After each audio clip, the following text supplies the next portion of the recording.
Buenas noches con todos. Hoy iniciamos nuestra segunda lección. Vamos a hablar acerca de los antecedentes cristológicos. Nos vamos a referir hoy día a dos concilios, el primero y el cuarto. El primero está sucediendo en 325, el concilio de Nicea. El concilio de Calcedonia, que es el cuarto concilio, está sucediendo en el 451. En medio de los dos, entre Nicea y Calcedonia, hay dos concilios más. Pero hemos querido tomar el concilio que aperturó, digamos, la discusión cristológica y el último que en cierto sentido zanjó o delineó o determinó la cristología. ¿Ok? Entonces, esto tiene mucho para enseñarnos porque la cristología de Nicea y la cristología de Calcedonia prácticamente le ha dado forma, hablo de forma teológica, le ha dado forma a la cristología actual, la cristología tal cual lo conocemos hoy en el cristianismo. Les dije que una de las ramas de la teología donde existe más acuerdo es precisamente en la cristología, ¿no? Si es que cuando nosotros leamos la determinación, el documento final, la declaración final de tanto de Nicea y Calcedonia, nos vamos a dar cuenta que la cristología de hoy precisamente viene de ahí, ¿ok? El parecido, ¿no es cierto? Nos va a parecer muy familiar cuando leamos el documento de Nicea. Muy bien, haré un recuento muy rápido, aunque no trata esta noche, la lección de esta noche no trata eh, de lo que vamos a compendiar, a sumarizar esta noche. Sin embargo, para ubicarnos dentro de un contexto, vamos a hablar un poquito, eh, por ejemplo, qué es la cristología. Hemos dicho que la cristología es una reflexión, ¿no?, que trata acerca de la obra y la naturaleza y las enseñanzas de Cristo, ¿no?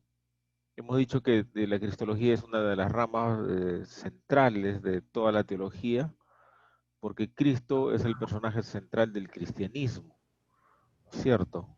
¿Ya? Hemos hablado de algunos tipos de cristología, hemos hablado de métodos en cristología, hablamos siguiendo a Oliver Crisp, ¿no es cierto?, de una cristología alta, una cristología baja, una cristología desde arriba y una cristología desde abajo. Luego, la semana pasada también hablamos de los antecedentes cristológicos, vimos las herejías cristológicas que precisamente dieron lugar a los grandes concilios que abordaron el tema cristológico, ¿cierto? Así es que hoy día vamos a ver precisamente el resultado de la aparición de estas herejías cristológicas, sectas antiguas de los 4 primeros siglos, aún de los 5 primeros siglos, porque el concilio de Calcedonia está a la mitad del siglo V, ¿no es cierto? Vamos a ver esta noche precisamente los entretelones de los dos grandes concilios. Pero ¿qué dio ocasión a esos concilios? Las herejías cristológicas, ¿no es cierto? Y las sectas y las herejías antiguas podríamos dividirlo en tres grupos. Eso lo mencionamos la semana pasada y solamente lo estoy recalcando una vez más. Un grupo de ellos enfatizaba la humanidad de Cristo. Cristo es totalmente hombre, pero no divino. Otro grupo enfatizaban la divinidad de Cristo. Cristo fue totalmente divino, pero nunca hombre. Y un tercer grupo que integraban las dos naturalezas, o sea, creían en un Cristo divino y humano, pero como entes separados, como dos personas viviendo dentro de una misma persona, que a decir de Nicea y Calcedonia no era y no expresa la naturaleza de Cristo tal como ha sido revelado en la palabra de Dios. Hablamos la semana pasada de los ebionitas, ¿no? Una secta de origen judío, ¿no es cierto? Ellos sobreenfatizaban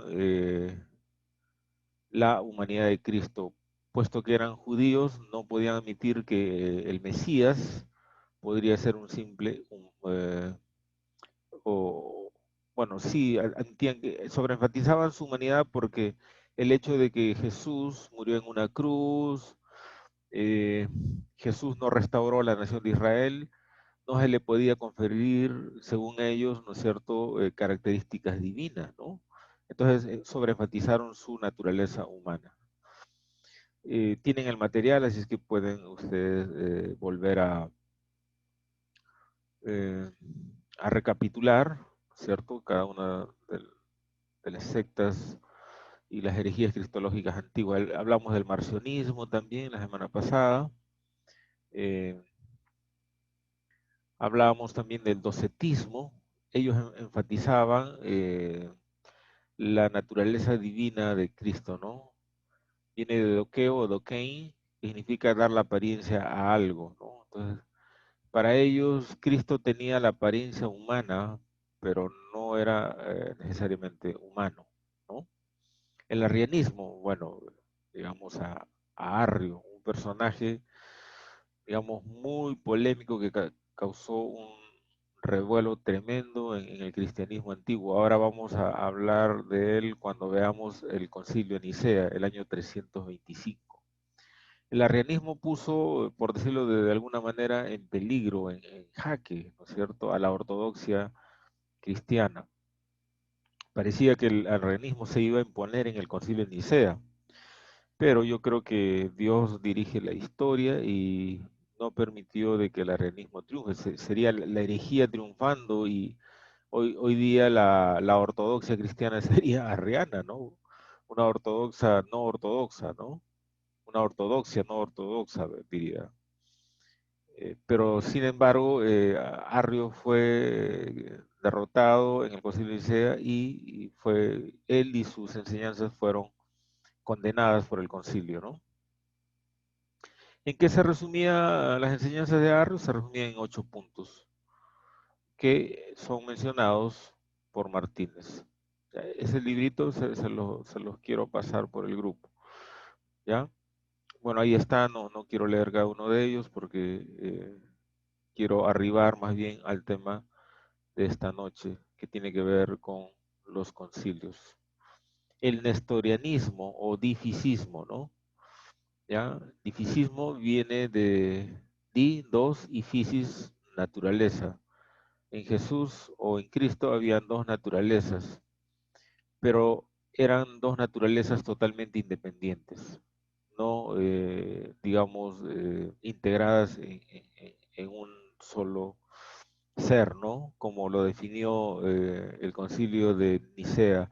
Básicamente, la definición de Nicea fue que Cristo fue totalmente Dios y totalmente hombre. Enteramente Dios y enteramente hombre. No 50% hombre y 50% Dios. Esa no fue la fórmula de Nicea. Pero básicamente el nestorianismo o dificismo casi como que está diciendo eso, ¿no? La mitad de Cristo era divino y la mitad de Cristo era humano. Pero la determinación del concilio de Nicea fue 100% Dios y a la vez 100% hombre. ¿Cómo se entiende eso? Bueno, es un misterio de la fe, ¿cierto?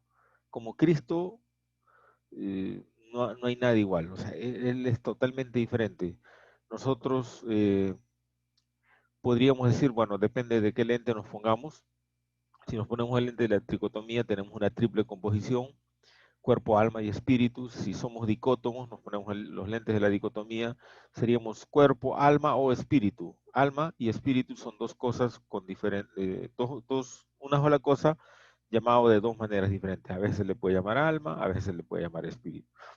Bueno, eso corresponde a la antropología teológica, que no es materia de este curso, sin embargo lo menciono.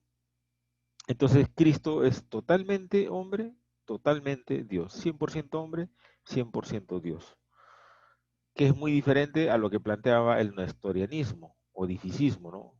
Era divino y humano, pero casi como que mitad mitad, ¿no? Y eso tampoco se corresponde con lo que nosotros encontramos en la Biblia. El eutaquianismo o nofisismo, ¿no? El otro era difisismo, este monofisismo, monos, uno, y fisis, naturaleza. Los monofisistas daban mayor énfasis a la naturaleza divina, ya sobreenfatizaban la naturaleza divina de Cristo, en desmedro de su humanidad. Ok, entonces ahora sí llegamos al tema de esta noche. Vamos a hablar acerca de los antecedentes cristológicos de dos concilios. Primero vamos a ver el concilio de Nicea, esto está sucediendo en 325. Ok, hablemos un poquito acerca de los antecedentes. Bueno, puesto que la paz y la unidad de la iglesia se había roto en Alejandría, esto es en el norte de África, por causa de la controversia arriana. Recuerden que Arrio, una de las bases, digamos, que tuvo Arrio, fue precisamente Alejandría, de donde él fue expulsado, ¿no? Alejandro de Alejandría, el obispo de Alejandría, Alejandro, detectó la enseñanza de Arrio, ¿cierto? Pero Arrio ya había dejado, podríamos decirlo en un sentido figurado, ya había dejado su veneno ahí, ¿no? Su herejía, que se había hecho famoso. Vamos a ver esta noche que Arrio era un tipo muy carismático. Era, en términos de hoy, un buen comunicador. Era compositor de cánticos y a través de la composición de cánticos, él transmitía también sus doctrinas. ¿Qué está diciendo el arrianismo? Eso lo vimos la semana pasada. Lo voy a decir una vez más, en pocas líneas. El arrianismo está diciendo, en un sentido resumido, que Jesús es el Hijo de Dios, pero un ser creado. Por lo tanto, no puede ser Dios mismo. No puede ser Dios mismo. Entonces, como no puede ser Dios mismo, no es preexistente, no es eterno y no es coigual con el Padre. ¿Ok? Entonces, esta herejía se había enraizado en Alejandría y llegó a ser popular. Entonces, Constantino, que era el emperador por aquella época, se preocupó por establecer la unidad de Oriente, ¿no? Estamos hablando de Alejandría, que en aquella época diríamos que fue el centro de la iglesia de Oriente, ¿no? Y Roma era el centro del cristianismo de Occidente. ¿Ok? Entonces, Constantino tenía bien en claro, pues, de que no puede haber dos iglesias, ¿no? Si hay dos verdades, si hay dos doctrinas, prácticamente hay dos iglesias. Así como hay un imperio, tiene que haber también una iglesia. ¿Ok? Entonces, algunos piensan que Constantino tuvo como preocupación quizás no la ortodoxia del cristianismo, o sea, ¿qué está pasando acá? ¿Por qué Arrio está enseñando algo? Y Alejandro está enseñando otra cosa. Quizás, y estamos diciendo quizás, estamos suponiendo, quizás la motivación de Constantino no fue tanto la preservación de la ortodoxia, diríamos en palabras de hoy, de la creencia correcta, o como nosotros lo solemos decir, de la sana doctrina. ¿Ok? Él no se veía como un guardián de la sana doctrina. Parece que Constantino lo que tenía en mente y en agenda era más bien la preservación de la unidad de la iglesia, porque una iglesia dividida es una iglesia débil. Si la iglesia iba a ser, digamos, la oficial del imperio, no pueden haber dos iglesias siendo iglesias oficiales de un solo imperio o de un mismo imperio. Entonces, parece que Constantino fue movido más por razones políticas, pero en todo esto Dios también está actuando. O sea, Dios puede haber utilizado esta preocupación de Constantino a fin de que se diese el concilio y se llegase a una determinación cristológica. ¿Ok? Entonces, Constantino envió a su asesor religioso llamado Ocio de Córdoba para que Alejandro y Arrio hiciesen las paces. Recuerden que la disputa era entre Alejandro. Alejandro fue el defensor de la ortodoxia, obispo de Alejandría, y Arrio, eh, todo lo contrario, ¿no? Un promotor de la herejía arriana, que declaraba que Jesucristo no era Dios. Entonces, no se pudieron hacer las paces. Lamentablemente no se pudieron hacer las paces. Según lo relata Eusebio de Cesarea, para Constantino la controversia era una simple disputa entre teólogos. Entonces que se pongan de acuerdo, ¿no? Dos teólogos pensando de manera diferente, que se pongan de acuerdo. Parece ser que el emperador no era consciente de lo trascendental que resultaría para la formulación de la doctrina cristiana la deliberación entre estos dos teólogos, entre comillas. Como les digo, Dios puede haber utilizado la preocupación política de Constantino para preservar eh, indirectamente desde la perspectiva de Constantino, pero directamente desde la perspectiva de Dios, para preservar la sana doctrina.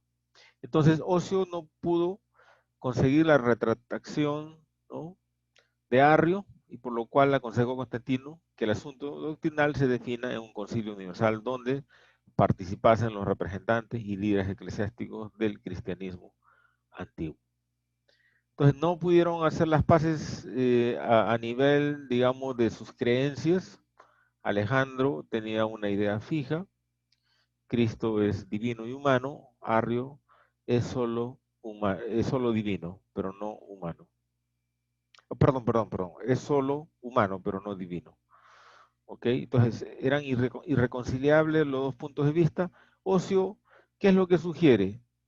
Como asesor de Constantino le dice: mira, llevémoslo esto a un plano mayor, permitamos que se reúnan los líderes de la cristiandad de la época para que todos ellos lo observen, lo analicen y finalmente lleguen a una deliberación, ¿no?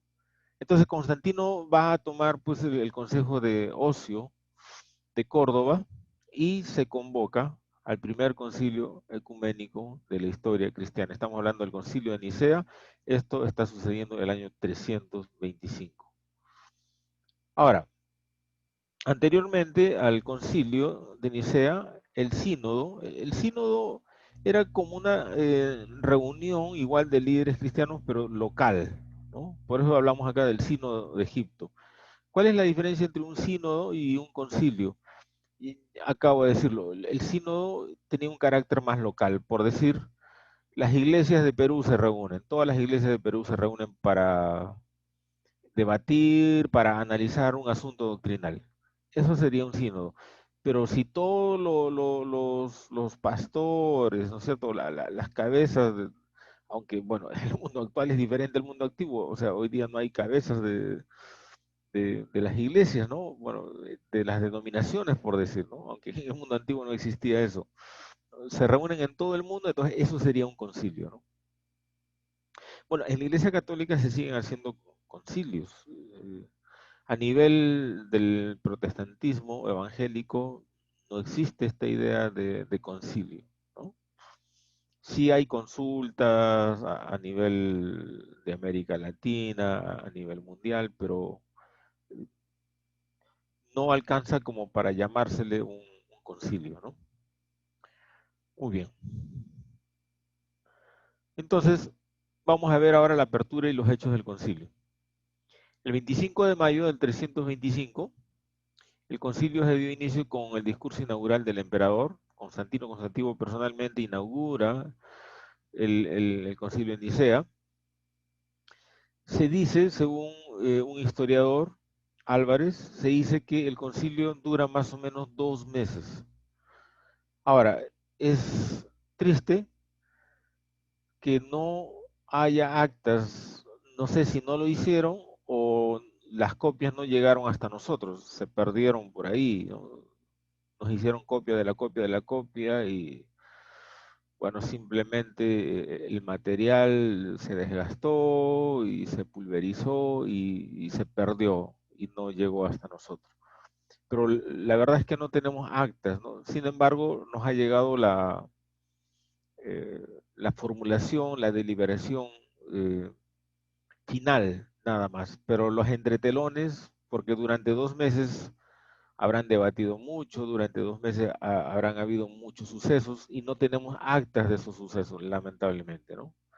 Entonces, hasta nosotros solo ha llegado, pues, lo que nosotros conocemos como el credo niceno, o el credo de Nicea, que lo vamos a ver luego, lo tenemos como el anexo 1.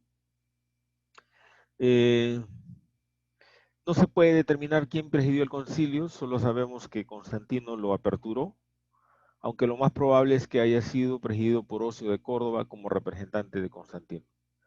Decimos probablemente Ocio de Córdoba ofició como el dirigente del concilio, el facilitador del concilio, ¿no es cierto? El que organiza y no sé si hubo comisiones, cómo habrá funcionado, porque no tenemos actas, pero Ocio de Córdoba debió haber tenido un papel preponderante, ¿no? Al ser, digamos, el asesor religioso de Constantino. Durante la deliberación del concilio, el emperador Constantino pidió la inclusión del homoousios. Esto vamos a ver ahorita, ¿ya? La diferencia de homoousios y homoousios en la confesión de fe. Al parecer, Constantino tuvo un desempeño muy dinámico en el concilio, interviniendo activamente. El emperador intervino personalmente en las sesiones y supo maniobrar hábilmente cuando las deliberaciones parecían abocadas al fracaso. Constantino tuvo un rol importante en el concilio. Como les digo, él tenía una preocupación más política, sin embargo, como ya mencioné también, es muy probable que Dios haya utilizado esa preocupación de tipo política para preservar la sana doctrina, ¿no es cierto? La determinación de que Jesús era de la misma sustancia que el Padre llegó a ser el centro de la definición cristológica en Nicea. O sea, esta palabra homoousios, significa que Cristo en su naturaleza era de la misma sustancia del Padre. O sea, en palabras de hoy, coigual con el Padre y coigual con el Espíritu Santo. Aunque ya esto es más una definición trinitaria, ¿no es cierto? Pero por lo menos hablando con respecto al Padre, era de la misma sustancia. Esta es la fórmula, homoousios. ¿Ok? Esto es lo que planteaba la ortodoxia. Ya, los arrianistas defendían el homoousios. Noten que la diferencia es una letra nomás ahí, una I en español, una I. Homoousios, homoousios. ¿Qué significa esto? Que Cristo era de una sustancia semejante, pero no la misma sustancia del Padre. Una cosa es que sea semejante y otra cosa es que sea de la misma sustancia del Padre, o sea, coigual con el Padre, de la misma sustancia. Okay, habían dos fórmulas entonces en disputa, el homoousios y el homoousios. El homoousios defendido por Alejandro de Alejandría y el homoousios defendido, planteado por Arrio, que básicamente está diciendo que Cristo tenía una sustancia semejante, perdón, a la del Padre, pero no la misma sustancia del Padre. Si ustedes se dan cuenta, aún hoy esto nos suena extraño, ¿no? Este es básicamente, en otras palabras, Cristo no es Dios. Homoousios básicamente nos está comunicando esta no verdad, más bien este error. Cristo no es Dios. ¿Ok? En la cristología arriana, Cristo era más grande que el hombre y menor que Dios. Era mucho más que un simple humano, pero finalmente menor que Dios. Algo intermedio entre los dos, pero ni uno ni otro completamente. En el concilio se pudo advertir claramente tres facciones. ¿Ya? Habían como que tendencias, partidos, ¿no es cierto? Movimientos, ¿no? Como tres partidos, ¿no? En, en- en el concilio en general. La primera estaba liderado por Arrio, obviamente, y apoyada por Eusebio de Nicomedia. Lamentablemente, Eusebio de Nicomedia se había unido a la herejía arriana. La segunda estaba auspiciada por Eusebio de Cesarea. Eusebio de Cesarea era el historiador oficial de Constantino, ya también obispo, ¿no es cierto? Obispo de Cesarea, ¿ya? Y la tercera está representada por Alejandro de Alejandría y apoyada por Atanasio. ¿Quién es Atanasio? Porque Atanasio luego va a cobrar, digamos, una relevancia mayor. El obispo de Alejandría era Alejandro, y él defendió la ortodoxia, el Lomusios. Pero luego cuando él muere, es Atanasio el que va a tomar el lugar de Alejandro, y finalmente Atanasio ha llegado hasta nosotros como el héroe de la ortodoxia, como el héroe de la ortodoxia. En Nicea, él acompañó a Alejandro, aunque no le correspondía, porque el concilio solamente estaba integrado por obispos, pero Atanasio fue como un colaborador, era un presbítero, en aquella época era un presbítero, todavía no alcanzaba a ser obispo, pero fue como su secretario personal de Alejandro, ¿no? Y finalmente Atanasio es quien hace no en Nicea, pero más adelante hace una defensa muy magistral de lo que es la ortodoxia o la cristología, más o menos como la conocemos hoy en día. Roy Baker afirma que después de los asuntos preliminares, Arrio presentó su confesión de fe al concilio, en la que se presentaba a Cristo como inferior al Padre, la que fue rechazada de inmediato, ¿no? ¿Qué está planteando Arrio? Como lo hemos dicho, el homoicios, ¿no? Es de una instancia parecida, o sea, tiene una naturaleza muy semejante a la de Dios, pero no tiene la naturaleza de Dios, o sea, no es Dios en términos sencillos y prácticos. Luego, Eusebio de Cesarea presentó un credo que se utilizaba en su iglesia, pero que era muy ambiguo, o sea, no estaba como que muy definido. Los arrianos se mostraron satisfechos con este credo, lo que hizo que los ortodoxos lo rechazaran rápidamente, declarando que no era lo suficientemente explícito. En medio de todo esto aparece la figura de Atanasio, quien presentó un credo que finalmente fue aceptado por los conciliares, o sea, los asistentes al concilio. Arrio y sus seguidores fueron excomulgados. Ahora, así como lo leemos, parece que duró unas horas, ¿no? Pero recuerden que el concilio duró 2 meses, aproximadamente 2 meses. Entonces, al final, Arrio y su fórmula equivocada del homoicios es, digamos, descartada y es condenado finalmente como una herejía, y él mismo, Arrio y sus seguidores, son excomulgados. ¿Qué significa esto? Que son expulsados, ¿no? Ok, son expulsados de la iglesia, de la cristiandad. Sus doctrinas fueron proscritas, prohibidas, pero esto cambiaría al pasar algunos años. Arrio, con la ayuda de algunos emperadores y obispos, lamentablemente volvería triunfante sobre la ortodoxia. O sea, la cosa no acabó ahí, o sea, no es que Arrio desapareció del escenario teológico, eclesial o cristológico. Él siguió con su error, y lamentablemente mucha gente de la cristiandad antigua simpatizaba con las ideas de Arrio. Al término del concilio, y esto sucedió el 25 de julio de 325, la clausura se hizo con un banquete real preparado por Constantino. Eusebio de Cesarea nos entrega algunos detalles de este evento. Estamos hablando ya del cierre final del concilio. Dice sí, el 25, bueno, esto viene desde Eusebio de Cesarea. Debe estar, claro, en Vita Constantini, o sea, vida de Constantino, ¿ya?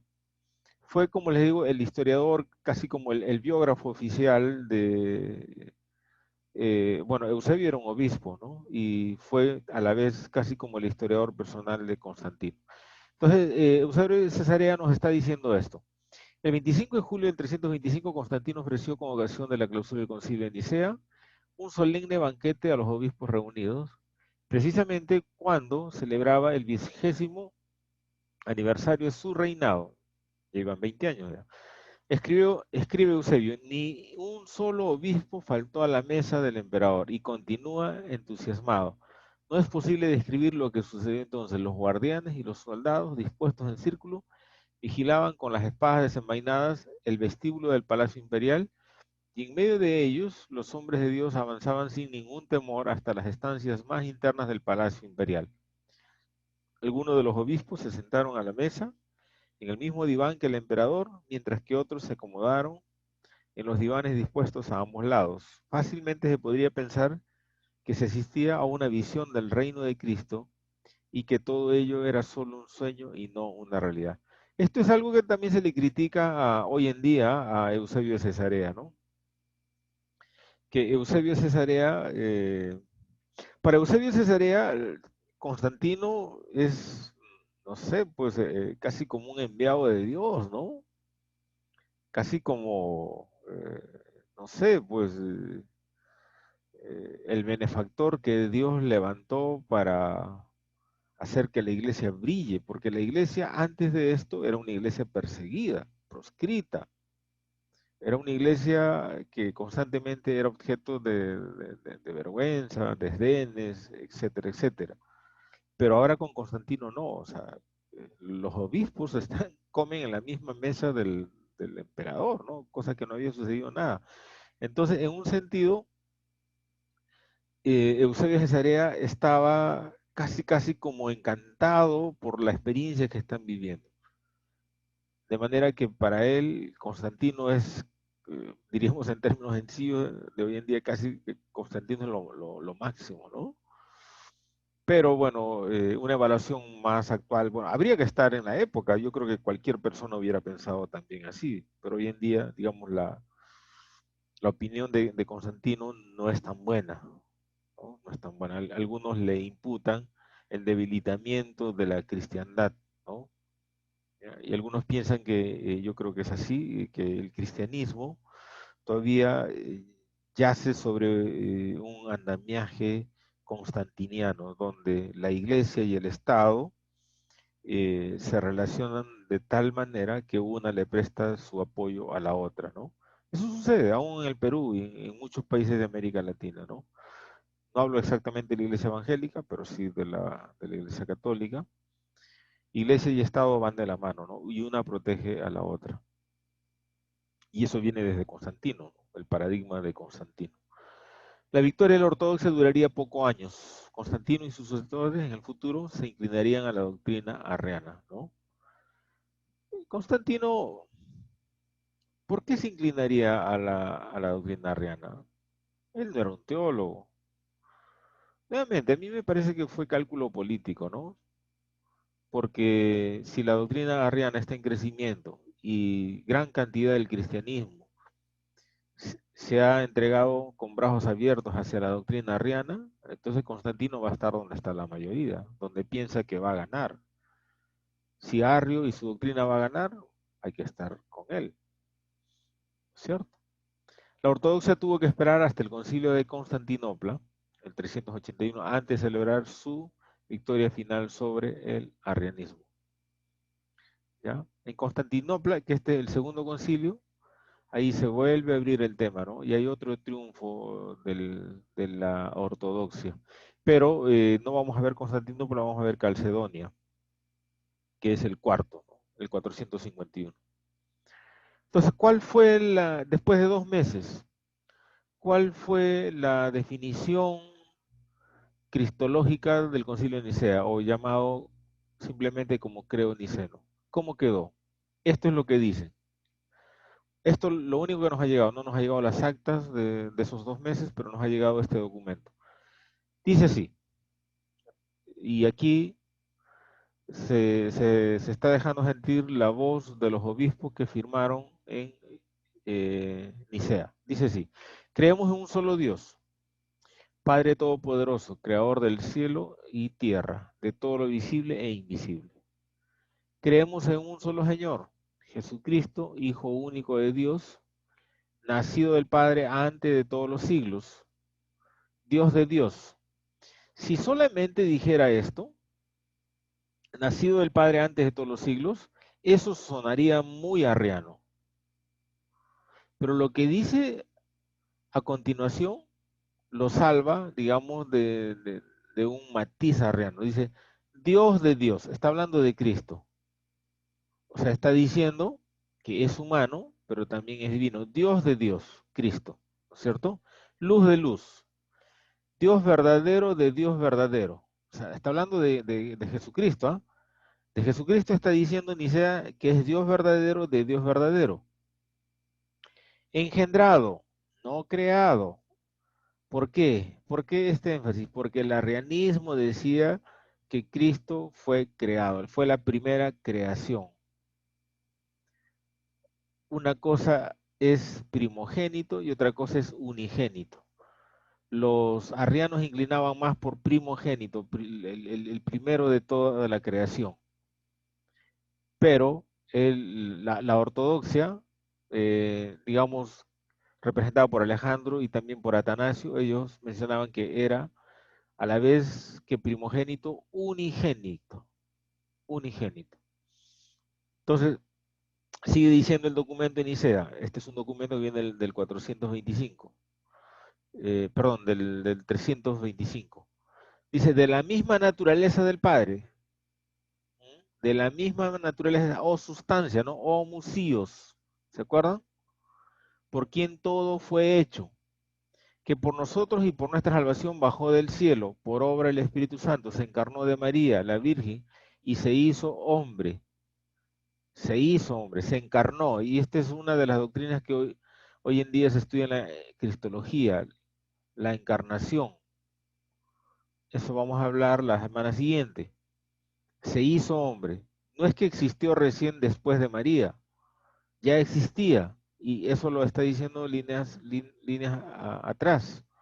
Sigue diciendo el documento, por nuestra causa fue crucificado en tiempos de Poncio Pilatos, padeció y fue sepultado, resucitó al tercer día según las Escrituras, subió al cielo y está sentado a la derecha del Padre, de nuevo vendrá con gloria para juzgar a vivos y muertos, y su reino no tendrá fin.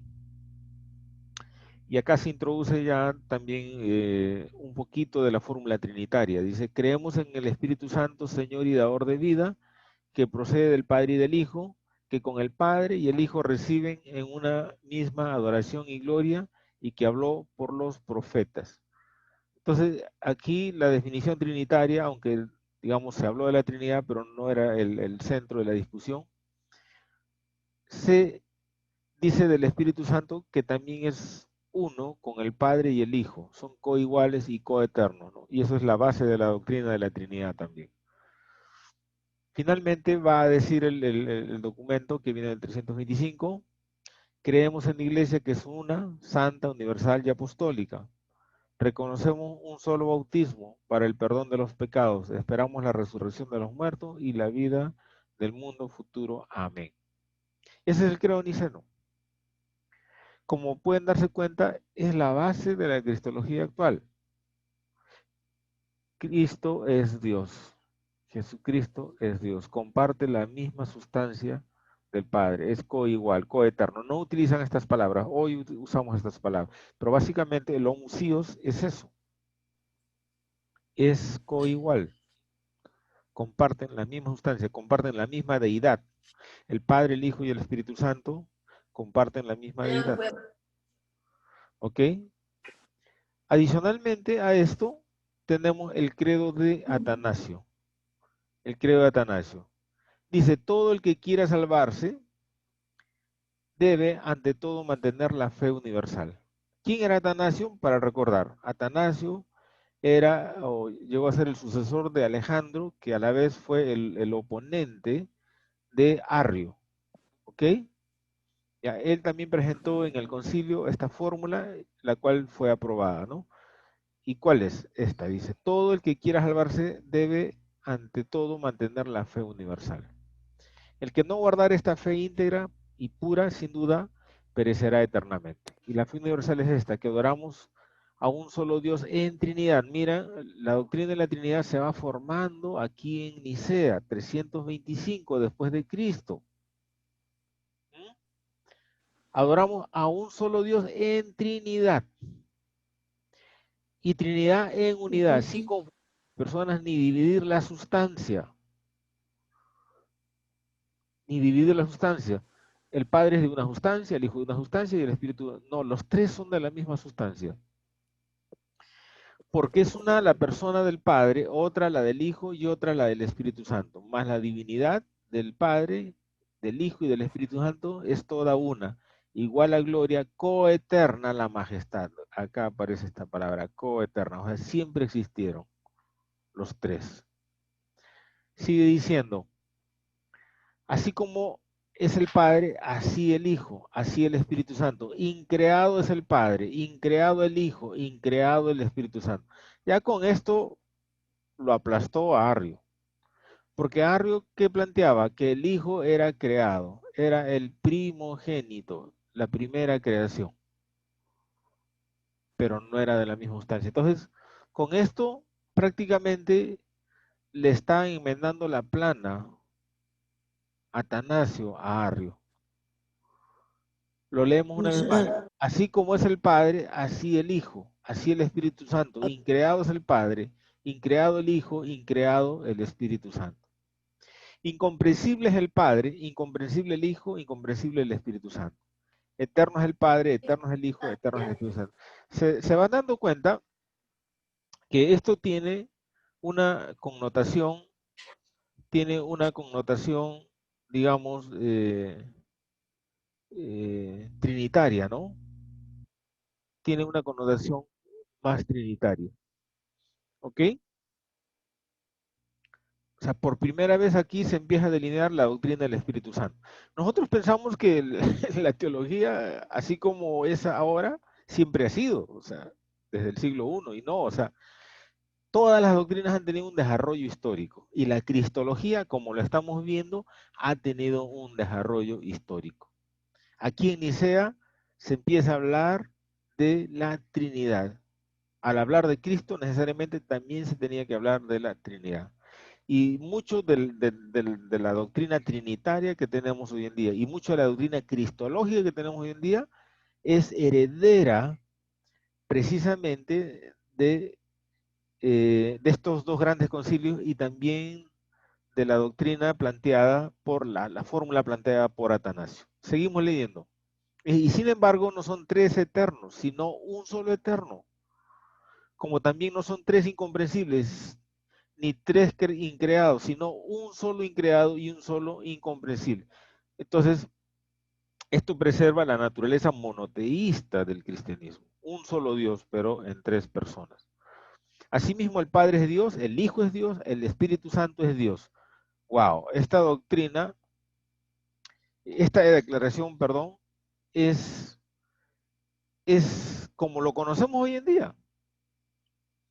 Todo estudiante de teología que estudia la historia, la doctrina de la Trinidad, y bueno, también si llevan de pronto historia de la doctrina de la Trinidad, esto es lo que hoy en día también se declara en la doctrina presente, la doctrina actual. El Padre es Dios, el Hijo es Dios, el Espíritu Santo es Dios. Si usted lleva un curso actual de la Trinidad, va a encontrar esta declaración. ¿De dónde viene? De Atanasio, del 325. ¿Se dan cuenta por qué es importante conocer la historia de las doctrinas? No es que las cosas cayeron del cielo hechas y escritas, ¿no? Como fue probablemente, o no probablemente, sino ciertamente, las tablas de la ley ya estaban escritas, Dios mismo las escribió. La interpretación ha sido un proceso histórico, ¿ok? Entonces, sigue diciendo, no son tres dioses, sino un solo Dios. Bueno, ustedes pueden seguir leyendo el documento de Atanasio y van a darse cuenta que mucho de lo que creemos hoy es también lo que Atanasio planteó en el concilio de Nicea. Solamente voy a saltar a esta última parte, pero es interesante que ustedes lo lean, ¿no? Para entender. Dice, uno no por conversión de la divinidad en carne, sino por la función de la humanidad en Dios. Está hablando de Cristo. Wow, esta es una declaración muy profunda. Uno totalmente, no por confusión de sustancia, sino por unidad de persona. Pues como el alma racional y la carne es un solo hombre, así Dios y hombre es un solo Cristo, el que padeció por nuestra salvación, descendió a los infiernos, resucitó el tercer día de entre los muertos, subió a los cielos, está sentado a la diestra del Padre, Dios Todopoderoso, de donde ha de venir a juzgar a vivos y muertos, a cuya venida todos los hombres resucitarán con sus cuerpos y darán cuenta de sus propias obras. Y los que hubieran obrado bien irán a la vida eterna, y los que hubieran obrado mal al fuego eterno. Esta es la fe universal, y quien no lo crea fielmente no puede salvarse. ¿Ah? ¿Qué les parece? Año 325. ¿Mm? Año 325. Va tomando forma la cristología, va tomando forma la doctrina de la Trinidad. Como les digo, si usted estudia hoy un curso de doctrina de la Trinidad o doctrina de Cristo, va a encontrar mucha similitud con la resolución de Nicea y también con lo que planteó Atanasio. Vamos a hablar ahora del cuarto concilio. Como les digo, entre Nicea y Calcedonia hay dos concilios más. Está Constantinopla, el de Éfeso también. Pero vamos a ir al cuarto, donde hay una definición, digamos, final ya prácticamente de la cristología. ¿Ok? Entonces, hablemos de los hechos del concilio de Calcedonia. Esto está sucediendo en el 451, mitad del siglo V, ¿no? Este es el cuarto gran concilio que va a definir totalmente la cristología. Fue realizado el año 451 en la ciudad de Calcedonia, ciudad cercana a Constantinopla. Este concilio fue convocado por el emperador Marciano de Oriente y condenó las herejías del nestorianismo. ¿Se acuerdan? El nestorianismo que planteaba el dificismo. O sea, Nestorio no negaba que Cristo era divino y humano, aceptaba, pero él asumía que estas dos naturalezas eran como separados, eran como un siamés, mitad Dios y mitad hombre. Pero recuerden, la fórmula de Nicea era totalmente Dios y totalmente hombre. Entonces, aquí en Calcedonia se aborda el tema del nestorianismo o dificismo y el eutiquianismo o monofisismo. ¿Ok? Estos dos temas, estas dos herejías cristológicas se abordan en el Concilio de Calcedonia. Se calcula que existieron 680 obispos de la Iglesia de Oriente. Fue aquí donde se terminó de definir las grandes controversias cristológicas de los primeros siglos del cristianismo. El impacto en el dogma y la doctrina de Cristo fue fundamental para la definición cristológica de las dos naturalezas de Cristo en la doctrina cristiana. El asunto aquí no solo fue la divergencia cristológica, sino también la unidad de la Iglesia, ¿no? Como el Concilio de Nicea también no solamente estaba en peligro, digamos, la ortodoxia, la sana doctrina, estaba en peligro la unidad de la Iglesia, o sea, porque la Iglesia estaba a punto de dividirse en dos. Bueno, vimos que en Nicea incluso habían tres facciones, ¿no? Quizás se hubiera dividido hasta en tres, ¿no? Ah, entonces, el pensamiento era esto, ¿no? Si habría una sola iglesia, si habría de haber una sola iglesia, tenía que haber un solo dogma, ¿no? Dos dogmas equivale a dos iglesias, tres dogmas, tres iglesias. Entonces, si va a haber una sola iglesia, tiene que haber de un solo dogma, ¿no? Una sola doctrina. Hablemos un poquito, como lo hicimos con Nicea, de la apertura y los hechos del concilio. El concilio se va a iniciar el 8 de octubre. Como ya se ha mencionado, aquí se condena la doctrina de Eutiques y Dioscoro, quienes afirmaban que Jesús solo poseía una sola naturaleza, o sea, el monofisismo. Dioscoro fue depuesto y excomulgado por el concilio, según lo relata Sierra.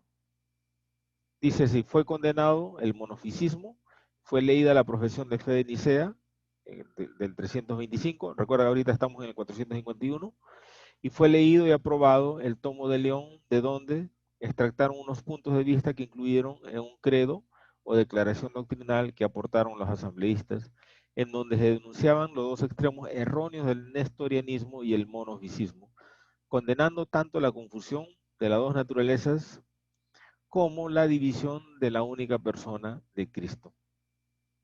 Esto es, ¿no? O sea, ellos creían ¿Cuál era la cristología del nestorianismo o divisismo? Existen dos naturalezas, pero que están separadas en una sola misma persona.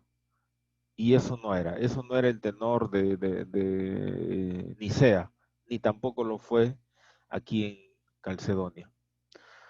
No se puede, como se puede notar, perdón, Calcedonia construyó su argumento cristológico sobre la base de la definición de Nicea, del 325.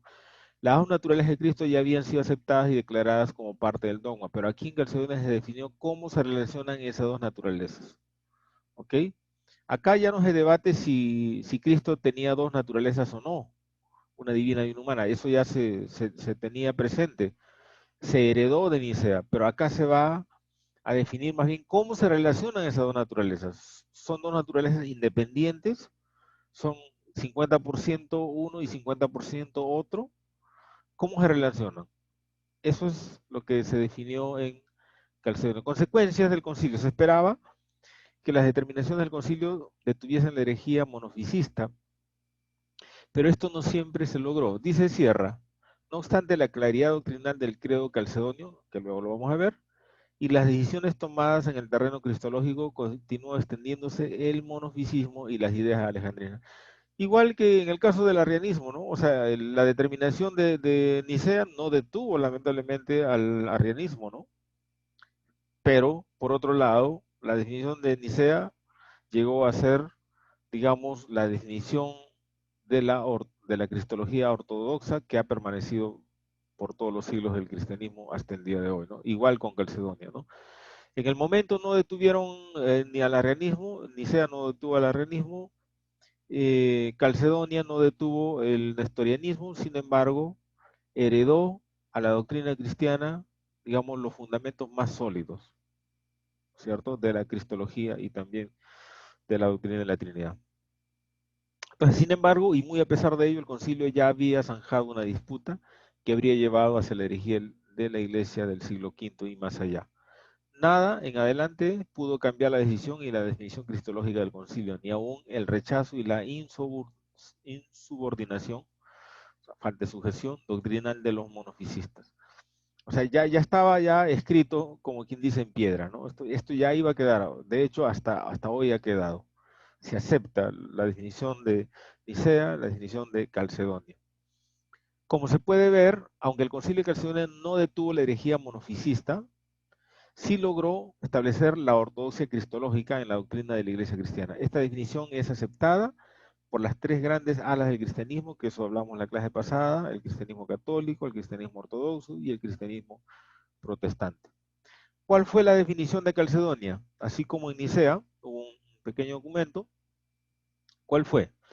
Todas las deliberaciones, las discusiones que hubieron, llevaron hasta una definición conciliar. Justo González, el gran historiador cubano, recoge la definición de Calcedonia, las cuales están contenidas en este extracto. Y más adelante estoy presentando la versión extendida. Pero digamos lo que tiene que ver directamente con la definición cristológica. Este es el pronunciamiento, digamos, del Concilio de Calcedonia. Dice: enseñamos todos a una voz que no se ha de confesar a uno y el mismo Hijo, nuestro Señor Jesucristo, que se ha de confesar, perdón, a uno y el mismo Hijo, nuestro Señor Jesucristo, el cual es perfecto en divinidad y perfecto en humanidad. Esto está tomado de Nicea. Perfecto en divinidad y perfecto en humanidad. O sea, es divino y es humano. Totalmente divino, totalmente humano. 100% divino, 100% humano. Verdadero Dios y verdadero hombre. El alma racional y cuerpo. De alma racional y cuerpo, perdón. Consubstancial, homusíos, ¿se acuerdan? Consustancial al Padre según la divinidad y el mismo consustancial a nosotros según la humanidad. Semejante a nosotros en todo, pero sin pecado. ¿Tuvo una naturaleza humana? Sí, pero acá le agrega sin pecado. Esto no se había mencionado en Nicea, pero aquí en Calcedonia se está mencionando semejante a nosotros, pero sin pecado. Uno y el mismo Cristo, Hijo, Señor, unigénito, ya no solamente primogénito, sino unigénito, manifestado en dos naturalezas, sin confusión, sin cambio, sin división. Esto de acá se lo está diciendo ahora a los nestorianos, porque Nestorio planteaba que Cristo tenía dos naturalezas, o sea, aceptaba lo de Nicea, pero de una manera mal entendida. Decía, sí tiene una naturaleza divina y humana, pero están divididas y están separadas en un solo cuerpo. Por eso que la definición de Calcedonia zanjó esta herejía y dijo, sin división, o sea, las dos naturalezas existen sin división y sin separación. ¿Mm? ¿Van entendiendo? Y la diferencia de las naturalezas no desaparece por razón de la unión. Nuevamente, esto es un golpe certero y mortal al nestorianismo. No dividido o partido en dos personas. ¿Mm? No dividido por... Esto planteaba el dificismo o nestorianismo, ¿no es cierto? Y aquí Calcedonia le está enmendando, digamos, la plana teológica del nestorianismo, que era una herejía. Sino uno y el mismo Hijo unigénito, Dios, Verbo y Señor Jesucristo. El documento final y completo, donde está incluido el extracto anterior, es recogido por Norman Tanner en su obra Los Concilios de la Iglesia. Este libro se los voy a pasar, ¿ya? Por el grupo y lo presentamos a continuación. Es un poquito largo, eh, no sé si vale, bueno, sin duda valdría la pena leerlo todo, pero eh, de pronto voy a leer algunos párrafos, algunas líneas y ustedes pueden en sus casas con el documento leer y analizar a profundidad. Dice así, el sínodo sagrado, grande y ecuménico reunido en Calcedonia, ciudad de la provincia de Bitinia, en la gruta de la santa y triunfante mártir Eufemia, por la gracia de Dios y por orden de sus muy religiosos y amantes de Cristo, emperadores Valentiniano Augusto y Marciano Augusto, emite los siguientes decretos.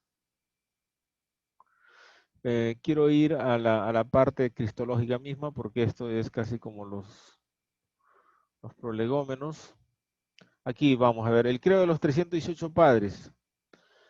Y a continuación lee lo que se menciona en Nicea, ¿no? Y el mismo de los 150 santos padres reunidos en Constantinopla, ¿ya? Eso fue otro concilio. También se lee el credo de Constantinopla.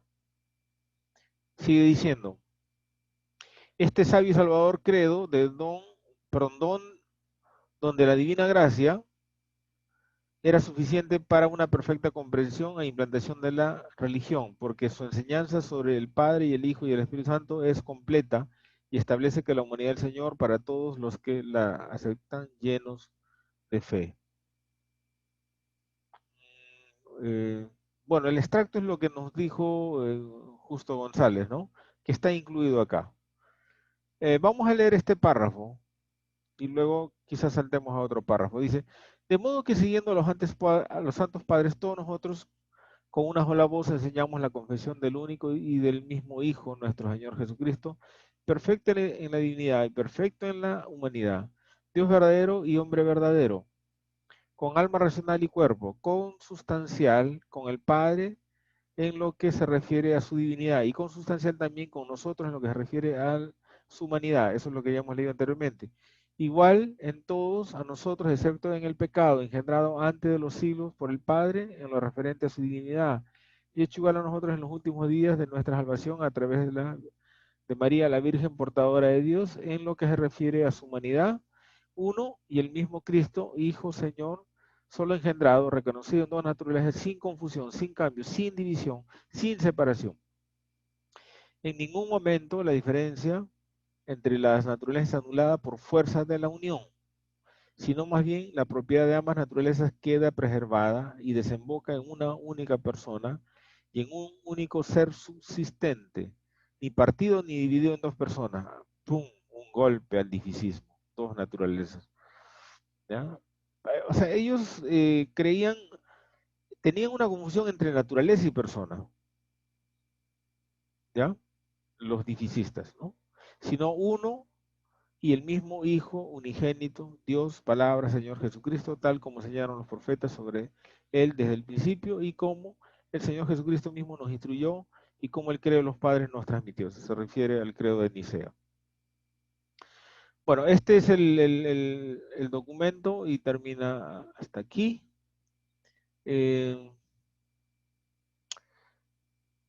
Aquí se habla de la Virgen María y todo. Recuerden, ya estamos en el 451.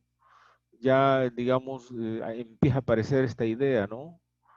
De la Virgen María y todo. La iglesia poco a poco se ha ido deformando, pero por lo menos la cristología de Calcedonia es algo que hasta ahí, digamos, eh, tanto cristianos católicos y protestantes y también ortodoxos, hasta ahí aceptamos, ¿no? Aceptamos.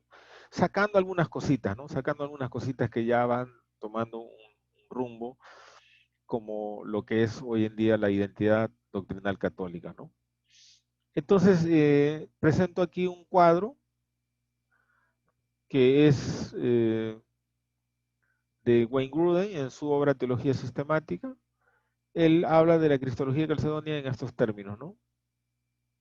Este es el Padre, el Espíritu Santo y el Hijo. El Hijo comparte con el Padre y el Espíritu Santo la naturaleza divina. O sea, el Hijo es de la misma sustancia del Padre y de la misma sustancia del Espíritu Santo. O sea, es divino. Pero también Cristo tiene una naturaleza humana, ¿ok? En cuanto a su naturaleza divina es semejante al Padre y en cuanto a su naturaleza humana es semejante a nosotros, pero sin pecado, sin pecado, ¿ok? Entonces, a manera de resumen, vamos a ver cómo los concilios respondieron a los errores cristológicos de la antigüedad. El concilio de Nicea, que sí vimos esta noche, respondió a la herejía del arrianismo. El concilio de Constantinopla, esto sucedió en 381, respondió a la herejía del apolinarismo. El concilio de Éfeso respondió a nestorianismo. Pero Calcedonia también le responde a Nestorio y también a Eutaquio, ¿no? Y el concilio de Calcedonia, el 451, va a responder pues al eutiquianismo, ¿no? Muy bien. Esa es nuestra clase. Voy a terminar la grabación.